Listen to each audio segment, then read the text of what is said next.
iOS class 12 painting का software English medium में free PDF available है। ये फर्स्ट क्वेश्चन है और ये उसका आंसर है पूरा। ठीक है, ये पूरा उसका आंसर आप देख सकते हैं, इसकी PDF भी अवेलेबल है। फिर इसके बाद दूसरा क्वेश्चन आ जाता है और ये उसका आंसर है पूरे का।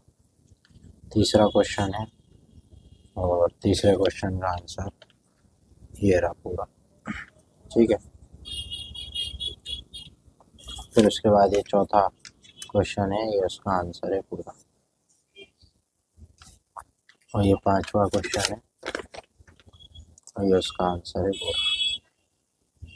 ठीक है, और ये आखिरी लास्ट क्वेश्चन है हमारा है, मतलब ये ब्लैक से उतारिएगा क्वेश्चन और आंसर ब्लू से। ये एक इसमें ख़ास बात ध्यान है, मैंने आपको तकरीबन सारे क्वेश्चंस के आंसर दिखा दिए। उम्मीद है कि आपको ये समझ में आई होगी वीडियो। पसंद आए तो वीडियो को लाइक करें, शेयर करें, सब्सक्राइब करें। वीडियो पाने के लिए दिए गए नंबर पर व्हाट्सएप करें।